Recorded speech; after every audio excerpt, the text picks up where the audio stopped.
congressional district. Raised by a single mother, he worked his way through Oregon State University before joining the Marine Corps as a helicopter pilot.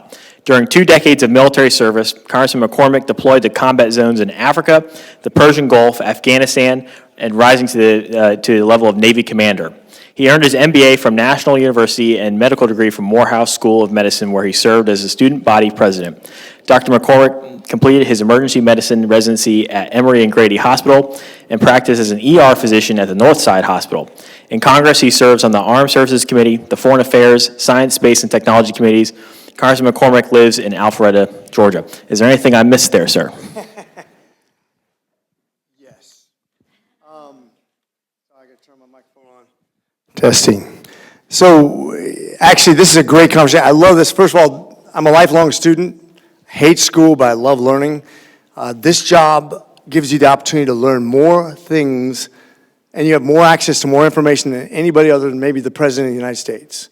The briefs, the expert material we get exposed to, the people like you guys who have a vast experience and knowledge base that I could never achieve, I get direct access to you. You get to get me policy briefs on why we should care, and if you have the fortitude, the deep dive that a lot of people don't. They allow their staff to run the entire show. You get like a peripheral thumbnail, but if you dig deep, we have 2 columns of AI development at Georgia Tech out of the 13 that we fund federally.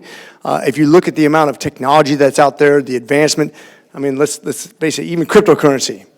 Do you really want a bunch of legislators who are in their 70s and 80s voting on something that they can't even turn on their phone? And yet they're making decisions on things that will literally determine the future of technologies and wealth and really power in the entire world scope. This is why it's really important that we have the right kind of legislators that aren't overly partisan. And it's not that I'm not a conservative guy, I'm a really conservative guy, but that we have the ability to understand what you can and can't affect as far as legislation. Anything that doesn't unite the Republican Party in its entirety has no chance of passing the House in a partisan manner, and usually won't pass the Senate anyways. So why do we waste so much time on that? Why do we raise a ton of money, get on the media all the time, but don't pass things that make a difference? Very few laws are going to get passed into existence that are specific. So you pick your battles, you learn the game. This is a PhD course, but if you dive in, man, there is so much to be done, especially in this particular issue. This is one of my favorite things because this should not be partisan. This is something that will affect our future, good or bad, and this is something that I don't see why you need to make it partisan, quite frankly. This is something good. This is something we can dig into that a lot of people don't understand, especially up here in the legislative body, that the more we educate people, the more you guys lobby with me for the right thing to do, the better off you'll be, the better off we as a community and as a country will be. Well, and that tees up the topic of the conversation today very well. You said AI should not be partisan, and we at the National AI Association 100% agree. I'm curious, being a congressman who's walking the halls and you're in the cloakroom, do you think that, Congressman, that this year, and maybe in this Congress, there will be bipartisan AI framework legislation? And do Democrats and Republicans talk about AI in the halls and talk about it positively? The smart ones do. There's a lot of people, I hate to say it, but there's people that are wheeled into the chamber who their car is placed into the voting machine and there's a vote made, but they're not engaged. And that's unfortunate. And there's a lot of staff members who basically do whatever they're told to, and they'll engage as they're told to, but they're not diving in. This is something that's going to be affecting our future. And not just in wealth, but like I said, in power, in truth. Who controls the truth? What I love, though, is there's people out there like Representative Foster. He's got a PhD. He's, I think he's a computer design engineer, which is phenomenal. He's big into digital IDs, something that will help get rid of fraud. We can find some really good bills that we agree on. That's just an accountability piece. But when you talk about interstate and international commerce, which is a big problem right now, we have a bunch of states trying to make laws that would make us more like Europe.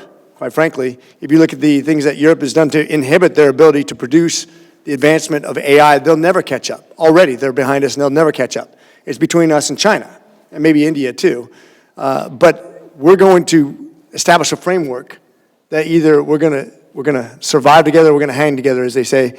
And I think this is a bipartisan issue. And I think you do have the people who are educated in this understand why this is not a partisan issue. I always worry about the extremes.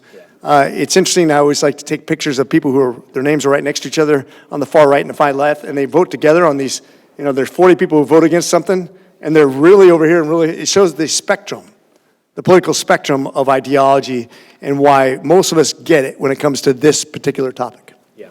To that end, Congressman Foster was at our framework panel today, and he's a brilliant on the topic of AI. What are some things that you would like to see included in a federal AI framework that you think are necessary? I think, first of all, it's really surreal to me to be a guy who came from my background, and like I said, my mom was, when she was employed, she was a secretary, basically. I was one of the last people to get a cell phone, last person to get a computer, resisted technology all my life. I'm a Marine. I like to think of myself as just kind of a bare-knuckle guy, eats with my hands.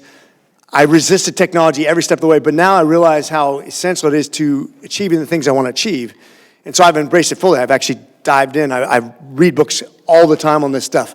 I talk to CEOs and engineers and educators on this, and it's really been fascinating.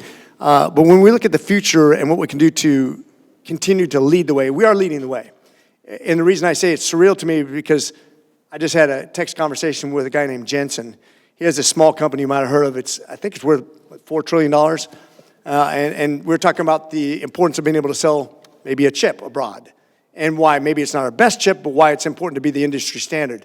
And how we also have to be careful about that, because there's significant limitations to what China can do, and if we empower them too much, they can actually be a peer adversary in a very real way.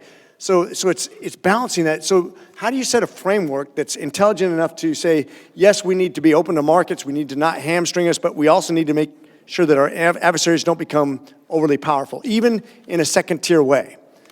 So that is not an easy question to answer.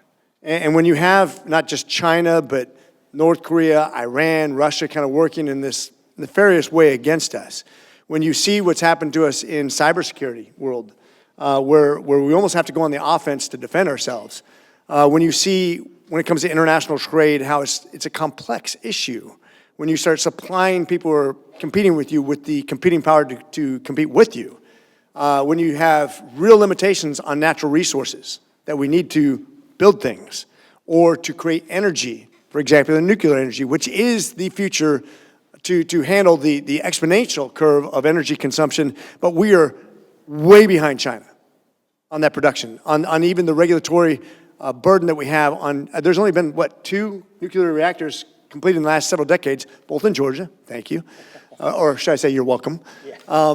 But we are so far behind, but we're starting to bend the curve, but you're really in trouble when France is kicking your butt. And that's an honest statement, it is. If France is kicking your butt and they're not even a second-tier rival, you have missed the boat on something. I always like to joke that, any French people in here? Good, all right. So French have the most expensive used rifles in the world. I don't know if you guys knew that or not. They've never been fired and they've only been dropped once. Let that sink in for a second. But they've done some very good things in energy consumption, in visionary things for that preparation. China's done some really good things for that, and also in raw materials. We have not been proactive for a very long time. We need to make sure that we have access to the resources we need so that we can never be cut off from what we need to be able to produce. And that's not just in technologies, that's also in biomedical services, in healthcare, in things that are as basic to our existence as anything. Even our ability to produce weapons. We are falling behind drastically in production because we don't have access to things that China does. They've been very visionary since their Made in China initiative in 2015. Think about what they've done to their economy. They basically tripled their GDP. They have the access to, now they have their own challenges, don't get me wrong. Every country has their challenges. But when it comes to AI, and by the way, you can see I'm very ADD. I'll be all over. I'll come back to your question as I go. I'll answer 3 questions at once. But when you look at the AI framework, making sure we can maintain our ability to sell our product but not advance the enemy, we need to make sure we have access to energy, access to resources, and that we also protect the truth. The truth is as vital to us as anything. These deep fakes, this ability to warp our perception of whether it be politicians, it's very personal to me, obviously, but also what is science?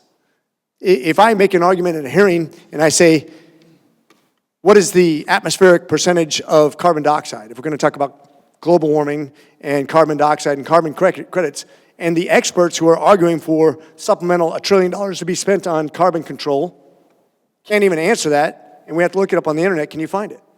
Now, you used to be able to find it very easy, 0.04% of the atmosphere. By the way, that's a very small amount, right? Once we had a hearing on it, and I started pointing out of that, how much comes from human beings, easy question on Google, 11%. How much comes from the United States? 14% of that 11%. How much from the transportation sector of that? 29% of that 11%. Easy to find that. Once you have a hearing, all of a sudden somebody buries it, has AI recreate the facts, and all of a sudden you can't have a scientific conversation about something that literally can affect the outcome of this world. Policy that costs trillions of dollars. Having access to the truth is the way we have great, transparent conversations.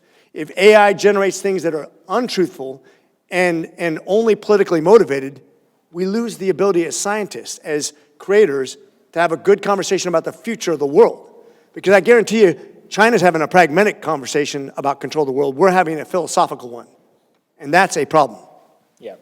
Going on the infrastructure conversation, and obviously Georgia's building a lot of AI data centers and hyperscalers. Can you talk to a little bit how important the data centers and the energy is to the AI equation, and what is Congress's role?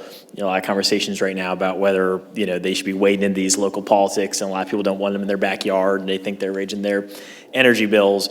Where is Congress's role in those conversations? So ironic, this comes back into Greenland too, right? Greenland has a ton of water, a ton of land, a ton of things where you could put all kinds of energy generating things, and by the way, that can be done in reverse too.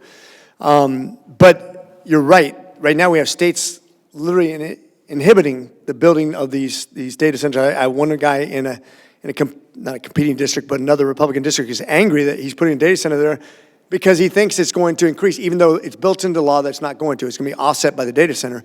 But the vilification of energy, ironically, from the very people who say they're for the advancement of business. And I always like to quote Calvin Coolidge from 100 years ago. What does Calvin Coolidge have to do with computing power? What does Calvin Coolidge have to do with technology?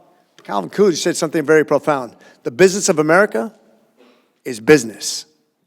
AI is business. The production of jobs that will come from AI or the consumption of jobs is business. The consumption of energy and the production of energy is business. We have not done a good job of preparing for it. We didn't see this parabolic shift to energy consumption coming, and it will be very politically motivated. And there will be a bunch of fear-mongering. I mean, I have people text and email us every day, right, Jordan? Yes. Every day worried about contrails being seeding of the clouds. That's not a scientific conversation, by the way. But that kind of idea that as soon as you build it, there's a problem and people's hair light on fire, and it's nonpartisan, by the way. That's my own people. Standing in the way of progress because they're worried about something that they're going to get too much exposure to radiation or whatever it is, or that we're all going to, if you build it, we're all going to die. Have you ever read that book? Yeah. It's a little bit extreme. But in other words, if you start building AI, it's going to kill us all. That's a book I just read recently. I like to read books that are doomsday. Nuclear War is another one. They're scary books, but they're a little bit based to sell the book. But ADD kicking in again. Yeah. So the point being that when we talk about this energy production, we're already behind. I always like to say we have a lot of modular reactors we built in the past in the military, never had an accident. Russians have, we have never. But if you took a ship that has been retired, that's got a nuclear reactor, and you can plug it into the grid with a built-in security system with double layer holes and multiple compartments, easily guarded on the shipyard, and you plug it in the grid, there's a lot of energy to be gained from that, right? I'd say every single retired ship that's of suitable size can be plugged in the grid, even if they don't have a nuclear reactor, we can put one on there. See, that's thinking outside the box, right? We need that energy. We need it now. We can't wait. We actually don't have time to wait for all the energy creation we have and we're in need of. So we're going to have to deregulate. The president's already doing his part, but how long does it take? What's the fastest we build a nuclear reactor in the last 5 decades? Anybody know? 10 years. It's more than 10 years. And that's at 3 times the expense it's supposed to be. That's the regulatory burden. It's just like, and I'll put it in simple terms, if I want to repave a road in Roswell that's 3/4 of a mile long, it costs $750,000 more to do a survey and 18 months delay so I can repave the doggone road. I'm putting that in diplomatic terms. But what I want to say as a Marine is, you know what?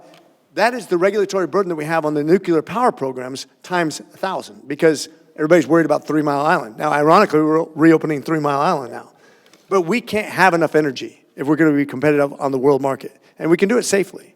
And you're noticing even people like Bill Gates and other people are starting to back off the carbon thing and say, oh, just kidding. Because the science is not there. Do you think that how much of people's in the localities, dare I say, hate for data centers and the energy underlying, we've done some polling and we've seen that when you get kind of past the surface level issues, a lot of people also just have a general distrust of artificial intelligence. Obviously, everybody watched the Super Bowl, and I would say half the ads or more were AI, and some of them were scarier than others. Do you think that Congress and the members of the Congress you talk to are concerned about and getting calls about their constituents worried about what artificial intelligence is going to do to the country? Because there's a general mistrust of government anyways. That's all people, all governments, by the way. Even though we have a very challenging government, as most people realize right now, it's a politically charged era of American history, we still have less problems than almost any other government in the world. That should freak you out a little bit, right? As dysfunctional as we are, we're still passing bills. We're still funding the government. We still have a very good economy. But you're right, there's this distrust that things are always good until they're not, and it can change like that. And that's actually true. I would make the case that we're probably going to, I don't want to get into that, I'll go down a rabbit hole. We have some problems that could be insurmountable in the next presidency, not this presidency, but the next one, because of the things we set ourselves up without being proactive for. Watch gold, watch the market, watch the currency, and you're going to see what I'm talking about. That's not insider information, by the way. But when it comes to AI and planning, energy production and consumption, there is always going to be a mistrust because I already mentioned seeding the weather. I mean, that sounds crazy, but that's one of many. Vaccinations all of a sudden became like a politically charged event because we made it political. Racism. If you make racism a political issue, you'll never solve it. Government can't solve racism, right? I'm a Morehouse guy. How did some white conservative male get elected at a student body president where you had 60% female, 80% black, and 95% liberal? It wasn't political, that's why. This is about relationships and solving problems. The government's not very good at that. And the more we depoliticize things, the faster we'll solve those problems. And so when it comes to energy consumption, we have to get the truth out, make sure people understand why this is necessary, why it's going to benefit them, why the wealth of America is dependent on that, and the wealth of America is what sustains our entire lifestyle. Above all other lifestyles, all other governments, anywhere in the world. That's the American way. Because we've had access to cheap, affordable energy, historically, we have dominated economically the rest of the world. So with those demographics at Morehouse, is this teasing a presidential run or a Senate run in Georgia? It's interesting. I'm going to be giving the commencement speech for Morehouse School of Medicine this May. And I've rehearsed the speech 10 times already. It's my favorite speech, not one political thing said in it. Because there are truisms in our human society that unite us. And I think anything that divides my party will never pass, never become law. And even if it's bipartisan, it doesn't mean it necessarily passes. But I'm not a populist per se. I'm a conservative guy, like I said. But I don't waste my things on things that divide us. The reason that both parties are struggling right now and why we're immensely unpopular, although it's been that way for a while, is because we focus on the things that divide us. We raise a lot of money off it, and you get the clicks for it, and people divide the church. And anybody from the South here? Anybody go to church here? Anybody married? Okay, so you know you don't win arguments, right? So what happens is people go into these discussions as if they're going to win an argument. I'm going to convince you because I'm right and you're wrong. Get on your phone right now and try to convince somebody they're wrong on the internet. Good luck, right? It never happens. I've never seen anybody go, oh, you're right, I'm an idiot. How did I not know? Thank you for pointing that out. I was wrong, you're right. I changed my mind. It doesn't happen. But if I can invest in proving to you that I actually care more about you than being right, that this is about your benefit, not mine, and that's not a one-time discussion, that's not a one-time investment. But if I can convince you of that, then everything we discuss from that point on is actually about your well-being, not mine. And then I can convince you of things that actually matter, including AI, energy. It could be abortion, it could be gun rights, it could be anything, because it's not about me and my opinion. And this is what we're missing in politics right now. We've gotten out this deep end that by dividing my political party and proving that I'm more Republican than you or more Democrat than you. This is the church analogy, that I'm more Christian than you, that I'm more Muslim than you, that I know the Quran better, I know the Torah better, I know the Bible better, I'm better than you.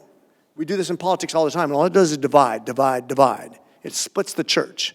I want to grow the church, and that's how we win. That's why we had the best results in Georgia, because I find those commonalities, and it has. If I want to run for president today, if that ever happens, a million things have to happen for that to happen. It would have to be based on the principle that it's working. In other words, you can't get elected by doing things that don't work. It's Moneyball, and people miss that all the time, and that's why you're seeing this fractionalization of all the parties and why we're frozen at 50% every election, where you're winning by 7 million people, which is not much. President Trump won the popular polls, but he only won 49.9% of the population. That may surprise you. Did you know Bill Clinton never had over 50% either? That may also surprise you. Reagan won by over 20 points. It's about messaging and appealing to the general population. If I may, on the elections, how much do you think artificial intelligence and policy and where folks stand on regulation will affect the midterms and going forward? I mean, will that affect the ability to get a bipartisan bill done? No. Let's be realistic. It is not a partisan issue right now. It can be a partisan issue, but that won't be the determining factor, I think. Immigration, affordability, in other words, inflation. Which AI should help with affordability, theoretically. Oh my gosh. So we talk about what's the most expensive thing to Americans right now?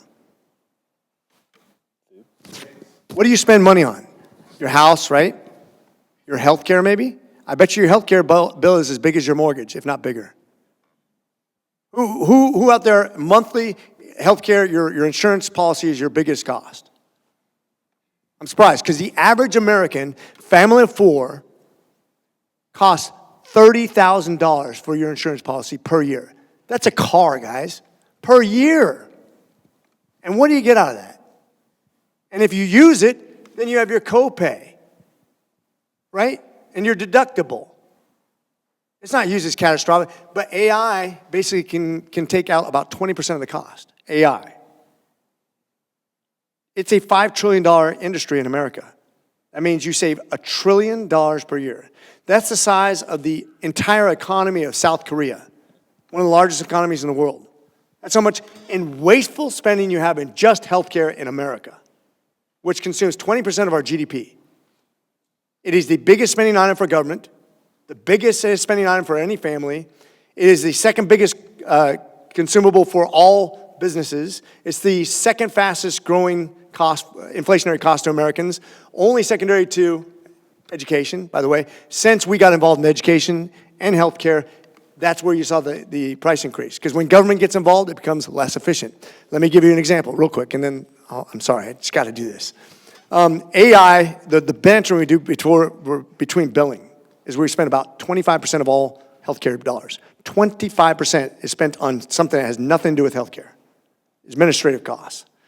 Can you imagine actually putting in a EMR, electronic medical record? I put in after I spent a lot of times with coders and EMR and a scribe and me spending hours after my shift, I put in and 1/3 of the time it's denied.